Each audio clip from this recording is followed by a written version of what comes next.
नमो भगवते पराय कालाय नमः कालरूपिण्यै दुर्गायै नमः कालजीवगुणादीनाम् अभिमानिने चतुर्मुखाय नमः सर्वेभ्यो देवेभ्यः देशकालाभिमानिभ्यः। अथातः भागवते द्वितीये स्कन्धे नवमे अध्याये षष्ठत्रिंशः श्लोकः ಎರಡನೇ ಸ್ಕಂದದ 9ನೇ ಅಧ್ಯಾಯದ 36ನೇ ಶ್ಲೋಕः व्याक्रियते।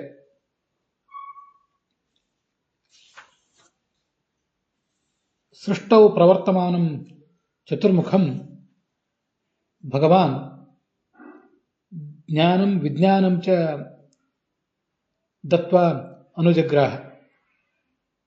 चतुश्लोकीं च भागवतस्य उपदिदेश। अपि च यावत् चतुर्मुखः मे समुन्नद्धमदः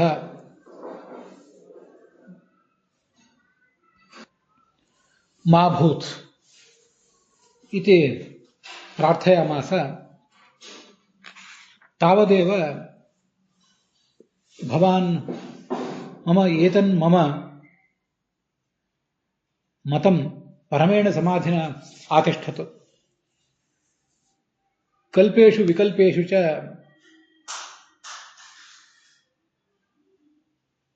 मम मतम् आतिष्ठन् भवान् नैव कर्हिचित् विमुह्यति इति आश्वासयामास।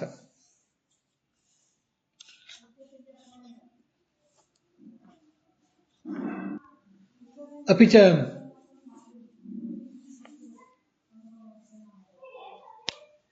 आद्यन्तरहितः अयं भगवान् परमेष्टिनः चतुर्मुखस्य पश्यतः आत्मनः रूपं न्यरुणत्। अयमपि चतुर्मुखः अन्तर्हितेन्द्रियार्थाय हरये नमस्कृत्य यथापूर्वम् इदं विश्वं ससर्ज।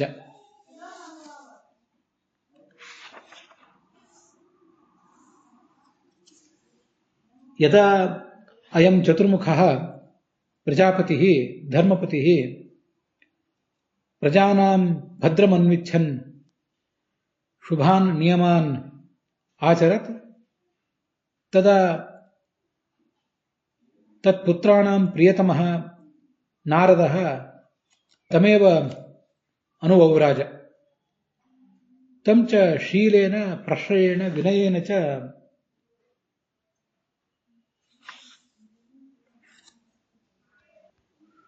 शुश्रूषमाणोऽयं देवर्षिः नारदः। स तु मायेशस्य भगवतः मायां विविदिषुः पितरं चतुर्मुखं शुश्रूषया पर्यतोषयत्।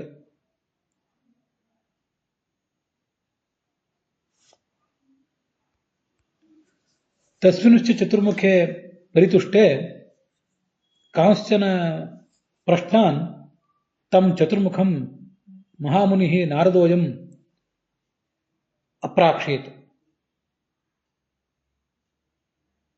सन्तुष्टः ब्रह्मा तु भगवता उपदिष्टान्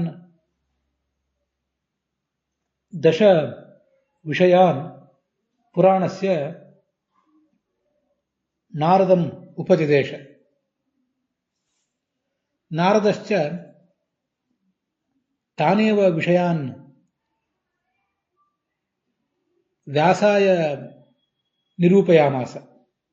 व्यासोऽपि मे तत्पुत्राय शुकाय ब्रह्मराताय बोधयामास। हे राजन् परीक्षित, यदिदं वैराजरूपस्य हरेः प्रपञ्चस्य सृष्टिविषयकं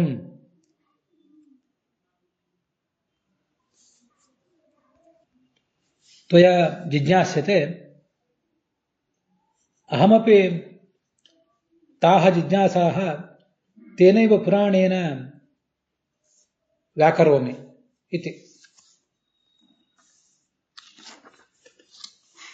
ಚತುರ್ಮುಖ ಬ್ರಹ್ಮನಿಗೆ ಪರಮಾತ್ಮ ಜ್ಞಾನವನ್ನು ಕೊಟ್ಟ. ನನ್ನಲ್ಲಿ ಮನಸ್ಸನ್ನು ಇಟ್ಟು ಸೃಷ್ಟಿ ಮಾಡು, ಅದರಿಂದ ನಿನಗೆ ಮುಂದೆ ಯಾವ ಕಲ್ಪದಲ್ಲಿಯೂ ಕೂಡ ಅಹಂಕಾರ ಬರೋದಿಲ್ಲ ಅಂತ ಸಮಾಧಾನ ಮಾಡಿದ್ದ.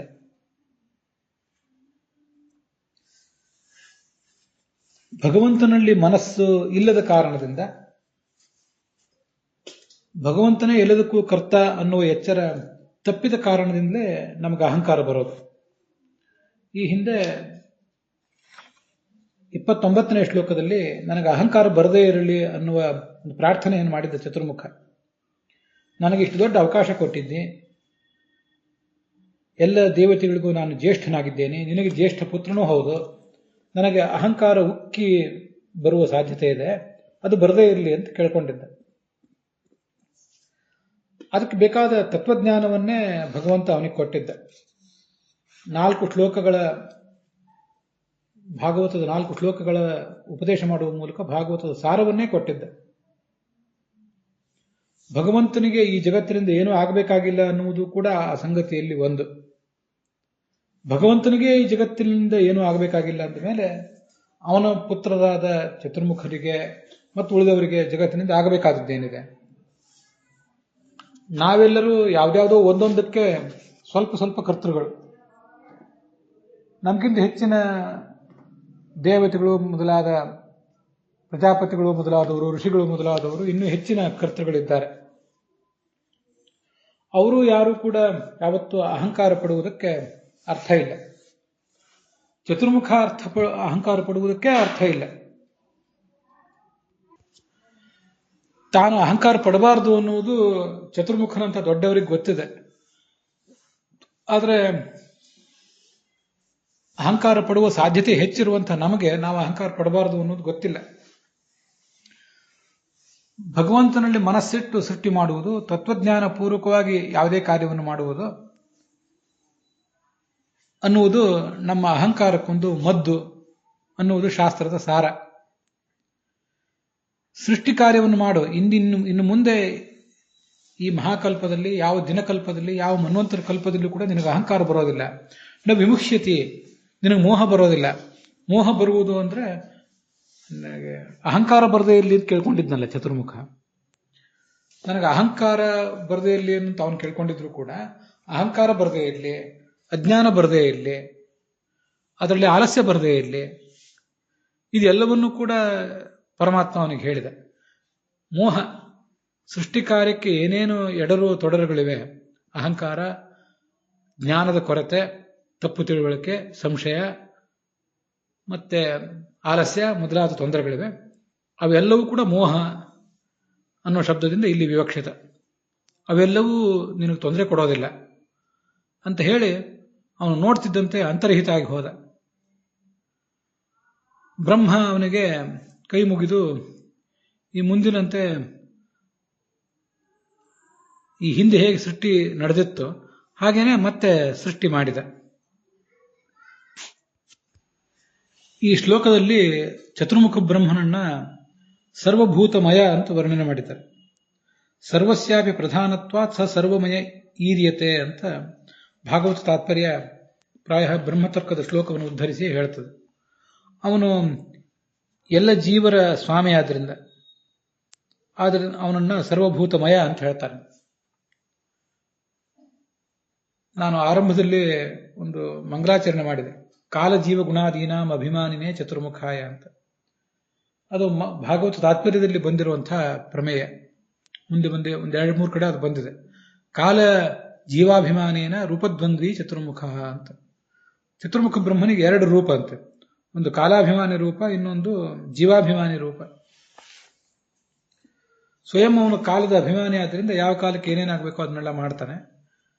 ಎಲ್ಲ ಜೀವರ ಅಭಿಮಾನಿ ಹೌದು, ಎಲ್ಲ ಜೀವರ ಗುಣಗಳಿಗೆ ಅಭಿಮಾನಿ ಹೌದು, ಎಲ್ಲ ಜೀವರ ಆಗು ಹೋಗುಗಳು ಕೂಡ ಅವನಿಗೆ ಗೊತ್ತಿವೆ. ಅಂಥ ಸರ್ವಭೂತಮಯನಾದವನು.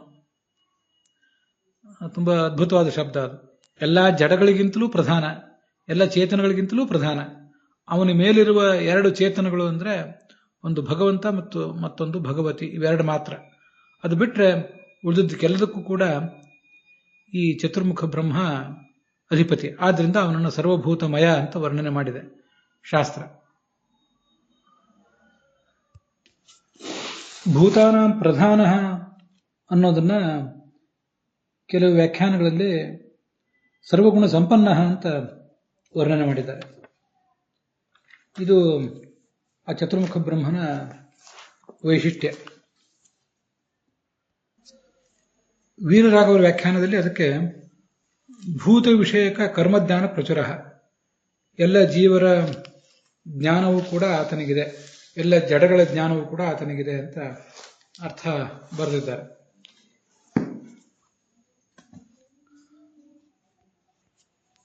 ಆಚಾರ್ಯರು ಹೆಚ್ಚಿನ ಕಡೆ ಎಲ್ಲ ಮಯ ಅಂತ ಬಂದಾಗ ಪ್ರಧಾನ ಅನ್ನೋ ಅರ್ಥವನ್ನು ಹೇಳ್ತಾರೆ. ಮಯಂ ಪ್ರಧಾನ ಮುದ್ದಿಷ್ಟಂ ಅಂತ. ಅದಕ್ಕನುಸಾರವಾಗಿ ಇಲ್ಲಿ ನಾವು ಸರ್ವಭೂತಗಳಲ್ಲಿಯೂ ಪ್ರಧಾನ ಅನ್ನೋ ಅರ್ಥವನ್ನ ಗ್ರಹಿಸಬೇಕು. ಆಗೊಮ್ಮೆ ನಾರದ ಋಷಿ ಅಲ್ಲಿಗೆ ಬಂದ ಅಂತ ವರ್ಣನೆ ಮಾಡ್ತಾರೆ 39ನೇ ಶ್ಲೋಕದಲ್ಲಿ. ಇವನು ಚತುರ್ಮುಖ ಬ್ರಹ್ಮ ಪ್ರಜಾಪತಿ, ಎಲ್ಲ ಪ್ರಜೆಗಳಿಗೂ ಪತಿ, ಮುಖ್ಯ ದೊಡ್ಡ ಸೃಷ್ಟಿಕರ್ತ, ಧರ್ಮಪತಿ, ಧರ್ಮದ ವ್ಯವಸ್ಥೆ ಮಾಡಿದವನು. ಅಂಥವನು ನಿಯಮಾನ್ ವ್ಯಮಾನ್ ಪ್ರಜಾನಾಂ ಭದ್ರಮನ್ವಿಚ್ಛನ್ ಸ್ವಾರ್ಥಕಾಮಯ ಆಚರತ್.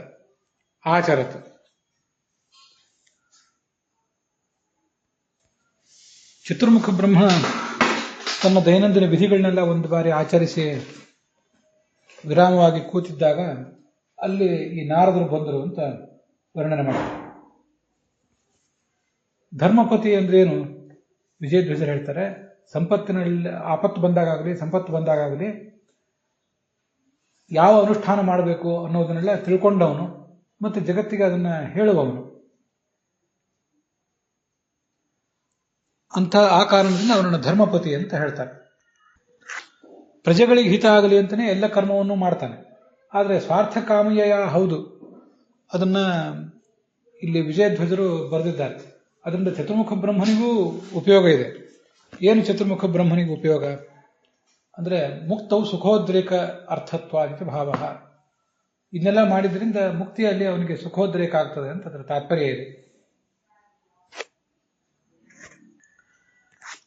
ಇಲ್ಲಿ ಯಮ ನಿಯಮಗಳ ಬಗ್ಗೆ ವಿಜಯಧ್ವಜರು ಮತ್ತು ಯಾದವಾರ್ಯರು ಯೋಗಶಾಸ್ತ್ರ ಅಂತ ಒಂದು ಹೇಳ್ತಾರೆ. ಇದು ಯಾವ ಯೋಗಶಾಸ್ತ್ರ ಅಂತ ಏನು ಗೊತ್ತಾಗೋದಿಲ್ಲ. ಪಾತಂಜಲಿ ಯೋಗಶಾಸ್ತ್ರದಲ್ಲಿ ಕೂಡ ನನ್ನ ಅಧ್ಯಯನದಲ್ಲಿ, ನನ್ನ ಅನ್ವೇಷಣೆಯಲ್ಲಿ ಇದು ಕಂಡು ಬರಲಿಲ್ಲ. ಮೊದಲು 10 ನಿಯಮಗಳನ್ನು ಹೇಳಿದ್ದಾರೆ. ಅಹಿಂಸೆ, ಶಾಸ್ತ್ರವಿಹಿತವಲ್ಲದ ಹಿಂಸೆಯನ್ನು ಮಾಡಬಾರದು. ಸತ್ಯವಾದನ್ನು, ಸಜ್ಜನರಿಗೆ ಹಿತವಾದನ್ನು ಆಡಬೇಕು. ಅಸ್ಥೇಯ, ಕಳ್ಳತನ ಮಾಡಬಾರದು. ಬ್ರಹ್ಮಚರ್ಯ, ಬ್ರಹ್ಮಚಾರಿಯಾದವನು ಸ್ತ್ರೀ ಸಂಘವನ್ನೇ ಮಾಡಬಾರದು. ಗೃಹಸ್ಥನಾದವನು ಸ್ವಪತಿಯಲ್ಲಿ ಸ್ತ್ರೀಯಾದವಳು ತನ್ನ ಕಾಮಜೀವನವನ್ನು ನಡೆಸಬೇಕು. ದಯಾ ಅಂದ್ರೆ ಕರುಣೆ, ಆರ್ಜವ ಅಂದ್ರೆ ಋಜು ಸ್ವಭಾವ, ಮನಸ್ಸಿನಿಂದಲೂ ಕ್ರಿಯೆಯಿಂದಲೂ ಒಂದೇ ರೀತಿಯಾಗಿರುವುದು. ಕ್ಷಮ ಅಂದ್ರೆ ಸಹನೆ, ಧೃತಿ ಅಂದ್ರೆ ಧೈರ್ಯ, ಮಿತಾಹಾರ ಮತ್ತು ಶೌಚ, ಅಂತರ್ಬಹಿಃ ಶೌಚ. ಇದು 10 ನಿಯಮಗಳು. ತಪಸ್ಸು, ಕೃಚ್ಛ ಚಾಂದ್ರಾಯಣಾದಿ ತಪಸ್ಸು, ಸಂತೋಷವಾಗಿರುವಿಕೆ, ಯಾವತ್ತೂ ಸಂತುಷ್ಟನಾಗಿರುವಿಕೆ. ಆಸ್ತಿಕ್ಯ ಬುದ್ಧಿ, ದಾನ ಮಾಡುವುದು ಇನ್ನೊಬ್ಬರಿಗೆ, ಈಶ್ವರ ಪೂಜೆ, ಭಗವಂತನಿಗೆ ಪೂಜೆ ಮಾಡುವುದು. ಸಿದ್ಧಾಂತ ಶ್ರವಣ, ಸಿದ್ಧಾಂತದ ಕುರಿತಾದ ಶ್ರವಣ. ಹ್ರೀಹಿ ಅಂದ್ರೆ ನಾಚಿಕೆ, ಅಕಾರ್ಯ ಮಾಡೋದರಲ್ಲಿ ನಾಚಿಕೆ ಇರಬೇಕು. ಮತಿಹಿ ಜ್ಞಾನ, ಜಪಃ ಭಗವಂತನ ಕುರಿತಾದ ಜಪ, ವ್ರತಗಳು, ಇವೆಲ್ಲಕ್ಕೂ ಕೂಡ ನಿಯಮ ಅಂತಾರೆ ಅಂತ ವಿಜಯಧ್ವಜರು ಮತ್ತು ಯಾದವಾರ್ಯರು ವರ್ಣನೆ ಮಾಡಿದ್ದಾರೆ. ಮುಖ್ಯವಾಗಿ ತಂತ್ರಸಾರದಲ್ಲಿ, ಆಚಾರ್ಯರು ತಂತ್ರಸಾರದಲ್ಲಿ ಸಂಗ್ರಹ ಮಾಡಿದ್ದಾರೆ. ಅದನ್ನು ಹೇಳುವುದು ಬಹಳ ಉತ್ತಮ. 4ನೇ ಅಧ್ಯಾಯದಲ್ಲಿ 136ನೇ ಶ್ಲೋಕದಿಂದ ಆರಂಭಿಸಿ ಯಮಶ್ಚ ನಿಯಮಶ್ಚಾಸ ಪ್ರಾಣಾಯಾಮ ಇತೀರಿತಃ ಯಮ, ನಿಯಮ, ಆಸನ ಮತ್ತು ಪ್ರಾಣಾಯಾಮ ಇವು ಧ್ಯಾನಕ್ಕೆ 4 ಅಂಗಗಳು ಅಂತ ವರ್ಣನೆ ಮಾಡ್ತಾರೆ. ಅಹಿಂಸಾ ಇದು ಗೊತ್ತಿದೆ. ಸತ್ಯ, ಅಸ್ತೇಯ ಇನ್ನೊಬ್ಬರನ್ನು ಕದಿಯದೇ ಇರುವಿಕೆ, ಬ್ರಹ್ಮಚರ್ಯ, ಅಪರಿಗ್ರಹ ಇದು ಅಲ್ಲಿ ಬರಲಿಲ್ಲ, ಇನ್ನೊಬ್ಬರ ಮುಂದೆ ಕೈ ಒಡ್ಡದೇ ಇರುವುದು. ಇವಕ್ಕೆ 5ಕ್ಕೆ ಯಮ ಅಂತ ಹೇಳ್ತಾರೆ. ಶೌಚ, ದೇಹ ಮನಸ್ಸುಗಳ ಶೌಚ, ಮತ್ತೆ ತಪಸ್ಸು, ಕೃಚ್ಛ ಚಾಂದ್ರಾಯಣಾದಿ ತಪಸ್ಸು ಅಂತ ಈಗಾಗಲೇ ಹೇಳಿದೆ. ತುಷ್ಟಿ, ಇದ್ದುದರಲ್ಲಿ ಸಮಾಧಾನ. ಸ್ವಾಧ್ಯಾಯ, ಅಲ್ಲಿ ಸಿದ್ಧಾಂತ ಶ್ರವಣಂ ಅಂತ ಬಂದಿದೆ. ಮತ್ತೆ ಹರಿಪೂಜನ, ಭಗವಂತನ ಪೂಜೆ, ಈ 5 ನಿಯಮಗಳು ಅಂತ ಬಂದಿದೆ. ಇನ್ನು ವೀರಾಸನ, ಪದ್ಮಾಸನ, ಸ್ವಸ್ತಿಕಾಸನ ಮೊದಲಾದವುಗಳು ಆಸನಗಳು. ಹಾಗೆ ಪ್ರಾಣಾಯಾಮಗಳು ಅಂತ ಅಲ್ಲಿ ಆಚಾರ್ಯ ವರ್ಣನೆ ಮಾಡಿದ್ದಾರೆ. ಇವು 4 ಅಂಗಗಳು ಅಂತ.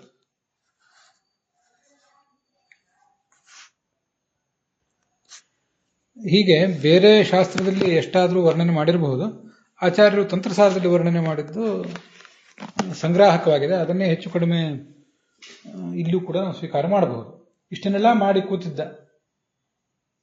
ಆವಾಗ ತಮ್ ನಾರದ ಪ್ರಿಯತಮಃ ರಿಕ್ತಾದಾನ ಮನೋವೃತಃ. ರಿಕ್ತಾದರು ಅಂದ್ರೆ ನಮ್ಮ ಪಾಲು ಸ್ವೀಕಾರ ಮಾಡುವವರು, ನಮ್ಮ ಮಕ್ಕಳು. ಅವರಲ್ಲಿ ಬಹಳ ಪ್ರಿಯತಮನಾದವನು ನಾರದ, ಚತುರ್ಮುಖ ಬ್ರಹ್ಮನಿಗೆ.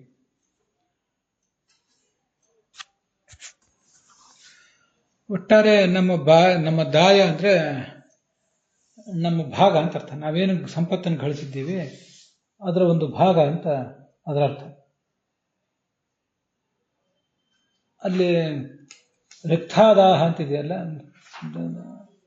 ಅದಕ್ಕೆ ರಿಕ್ತ ಅಂದ್ರೆ ಪಾಲು ಅಂತ ಅರ್ಥ. ಕಿಂ ರಿಕ್ತ ಹಾರೈಹಿ ಸ್ವಜನಾಕ್ಕೆ ಬಂಧುವಿಹಿ ಅಂತ ಭಾಗವತನ ಒಂದು ಕಡೆನೂ ಹೇಳ್ತದೆ. ಎಲ್ಲ ಸಂಬಂಧಿಕರು ಮೊದಲಾದವರು ತಮ್ಮ ಪಾಲು ಏನು ನಮ್ಮಿಂದ ಸಿಗಬೇಕಾಗಿದೆ ಅದಕ್ಕಾಗಿ ಕಾದಿರ್ತಾರೆ ಅಂತ. ಅಂತೂ ನಮ್ಮ ಮಕ್ಕಳು, ಮೊಮ್ಮಕ್ಕಳು, ತಮ್ಮಂದಿರು, ಹೀಗೆ ನಮ್ಮೆಲ್ಲ ಅವಲಂಬಿತರು ಕೂಡ ನಮ್ಮ ಪಾಲನ್ನು ಸ್ವೀಕಾರ ಮಾಡುವಂಥವ್ರು ಅವರು. ಈ ಚತುರ್ಮುಖ ಬ್ರಹ್ಮನ ಮಕ್ಕಳೇನಿದ್ದಾರೆ ಅವನ ಪಾಲನ್ನು ಸ್ವೀಕಾರ ಮಾಡುವವರು, ಅವರಲ್ಲಿ ಇವನು ಶ್ರೇಷ್ಠ ನಾರದ ಅಂತ. ಆದರೆ ಈ ದೇವತೆಗಳಿಗೆ ಸಂಬಂಧಪಟ್ಟಂತೆ ಒಂದು ಸಂಗತಿಯನ್ನು ವರ್ಣನೆ ಮಾಡ್ತಾರೆ ಬ್ರಹ್ಮಸೂತ್ರ ಭಾಷ್ಯದಲ್ಲಿ.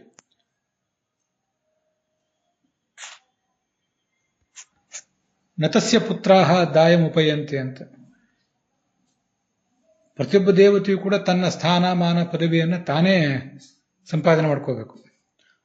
ಇಂದ್ರನ ಪದವಿ ಶಚೀಪದಿಗಿದೆ ಅಂದ ಮಾತ್ರಕ್ಕೆ ಅವನ ಉತ್ತರಾಧಿಕಾರದಿಂದ ಅವನ ಮಗಾಗಿ ಹುಟ್ಟಿದಾನೆನ್ನೋ ಕಾರಣದಿಂದ ಜಯಂತನಿಗೆ ಬರೋದಿಲ್ಲ.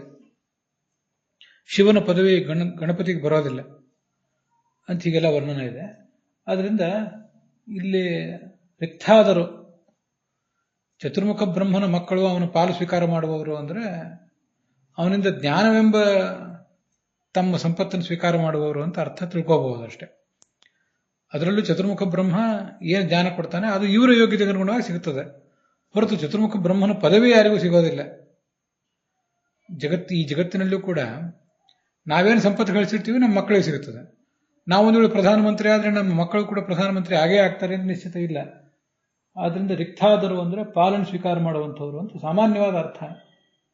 ಮಕ್ಕಳು, ಅವರಲ್ಲಿ ಇವನು ಅತ್ಯಂತ ಶ್ರೇಷ್ಠ, ಹೀಗದರ ಅರ್ಥ. ಅವರಿಗೆ ವಿಶೇಷಣಗಳನ್ನು ಕೊಟ್ಟಿದ್ದಾರೆ ನಾರದರಿಗೆ.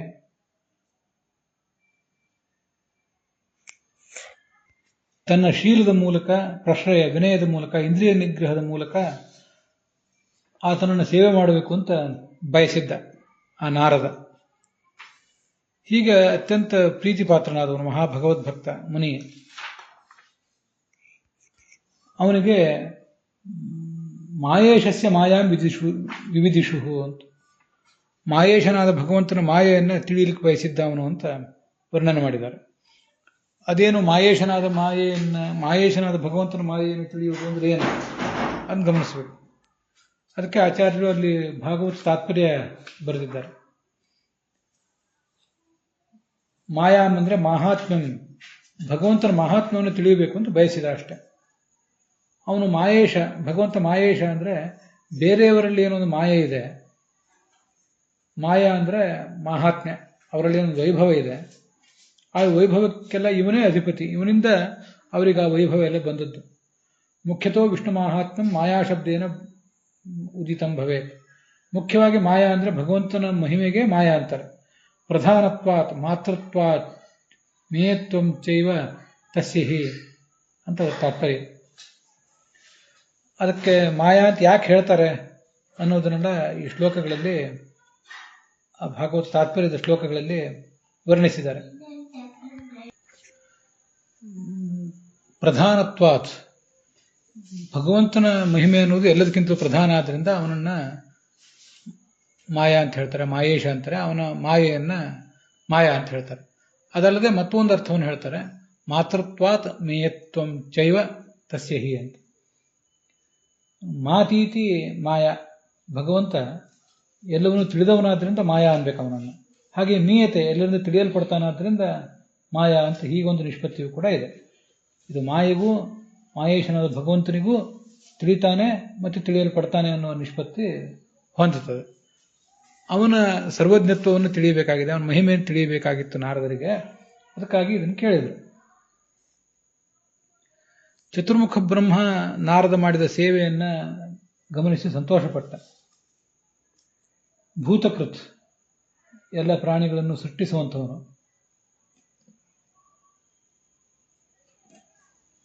ಅಂಥ ಚತುರ್ಮುಖ ಬ್ರಹ್ಮನನ್ನ ಪರಮಾತ್ಮನ ಕುರಿತು ಹೇಳು ಅಂತ ಕೇಳಿದ್ನಲ್ಲ, ಇದನ್ನೇ ಈಗ ಭವಾನ್ ಪರೀಕ್ಷಿತ ಮಾಂ, ನನ್ನನ್ನು ಶುಕಾಚಾರ್ಯನ ಕುರಿತು ಕೇಳ್ತಾ ಇದ್ದೆ. ಆ ಚತುರ್ಮುಖ ಬ್ರಹ್ಮ ನಾರದನಿಗೆ 10 ಲಕ್ಷಣ ಉಳ್ಳಂತಹ ಭಾಗವತವನ್ನು ವರ್ಣನೆ ಮಾಡಿದ. ಅದನ್ನು ಮುಂದೆ ನಾನು ಮತ್ತೊಂದ್ಸರಿ ಹೇಳುವನಿದ್ದೇನೆ, 10 ಲಕ್ಷಣ ಯಾವ್ದ್ಯಾವ್ದು ಅಂತ. ಸರ್ಗ, ಮನ್ವಂತರ ಇತ್ಯಾದಿಗಳ ಬಗ್ಗೆ ಅಲ್ಲಿ ಮುಂದೆ ವರ್ಣನೆ ಮಾಡ್ತಾರೆ.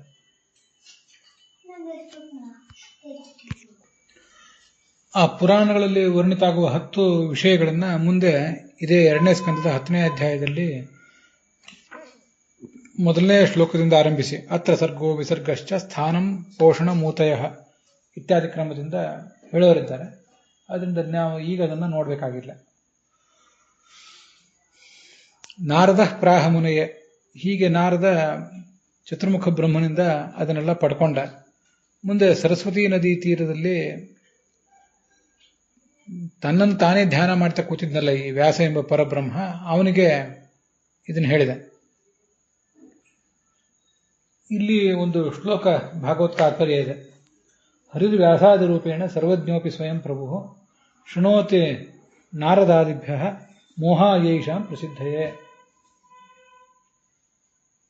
ವ್ಯಾಸ ಇತ್ಯಾದಿ ರೂಪದಿಂದ ಭಗವಂತ ಅವತಾರ ಮಾಡಿದಾಗ, ಹಾಗೆ ಕೃಷ್ಣ ಇತ್ಯಾದಿ ರೂಪದಿಂದ ಅವತಾರ ಮಾಡಿದಾಗಲೂ ಕೂಡ ತನಗೆಲ್ಲವೂ ಗೊತ್ತಿದ್ರೂ ಇನ್ಯಾರ್ದಾದ್ರೂ ಮೂಲಕ ಕೆಲವು ನಿರ್ದಿಷ್ಟ ಪ್ರಸಂಗಗಳಲ್ಲಿ ಜ್ಞಾನವನ್ನು ಪಡ್ಕೊಳ್ಳುವಂತೆ ಕಾಣಿಸ್ತಾನೆ. ಅಂಥ ಒಂದು ಲೀಲೆಯನ್ನು ತೋರಿಸ್ತಾನೆ. ಅದು ಯಾತಕ್ಕೆ ಅಂದ್ರೆ ಮೋಹಾಯ, ಅದನ್ನು ಗಮನಿಸಿದವರಿಗೆ ಇವನು ಭಗವಂತನ ಅವತಾರ ಅಲ್ಲ, ಇವನೆಂಥ ಭಗವಂತನ ಅವತಾರ ಆಗಿದ್ರೆ ಇನ್ನೊಬ್ಬರಿಂದ ಯಾಕೆ ಕೇಳ್ತಿದ್ದ ಅನ್ನುವ ಮೋಹ ಬರಬೇಕು. ಹಾಗೆ ಯೇಷಾಂ ಪ್ರಸಿದ್ಧಯೇ, ಭಗವಂತನಿಗೆ ಜ್ಞಾನವನ್ನು ಕೊಡುವ ಮೂಲಕ, ಭಗವಂತನಿಗೆ ಗ್ರಂಥದ ರಚನೆಗೆ ಪ್ರೇರಣೆಯನ್ನು ಕೊಡುವ ಮೂಲಕ ಅವರಿಗೂ ಒಂದೊಂದು ಪ್ರಸಿದ್ಧಿ ಬರಬೇಕು. ನಾರದ ಮೊದಲಾದವರಿಗೆ, ಸಾಂದೀಪನಿ ಮೊದಲಾದ ಗುರುಗಳಿಗೆ. ಅದಕ್ಕಾಗಿ ಭಗವಂತ ಹೀಗೆ ಮಾಡ್ತಾನೆ ಅಂತ ಪದ್ಮಪುರಾಣದ ಮಾತಿದೆ. ಅದಕ್ಕಾಗಿ ಹೀಗೆ ಕೇಳುವಂತೆ ತೋರಿಕೋತಾನೆ. ಮುಂದೆ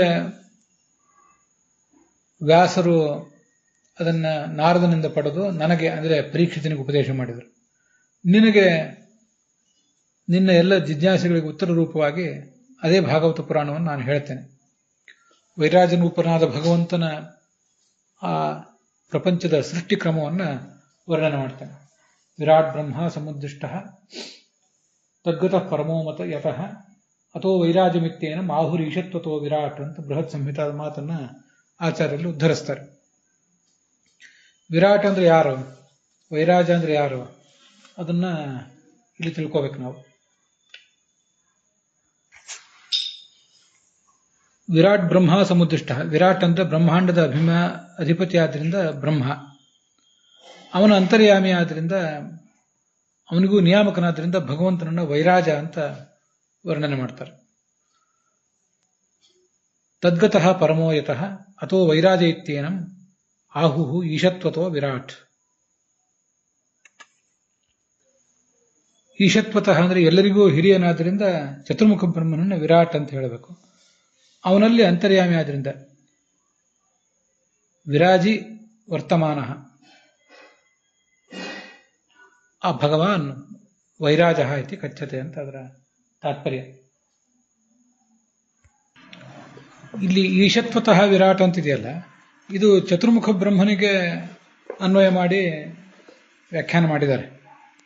ಪ್ರಬೋಧಿನಿ ವ್ಯಾಖ್ಯಾನದಲ್ಲಿ ಹಾಗೆ ದೀಪಿಕಾ ವ್ಯಾಖ್ಯಾನದಲ್ಲಿ ಕೂಡ.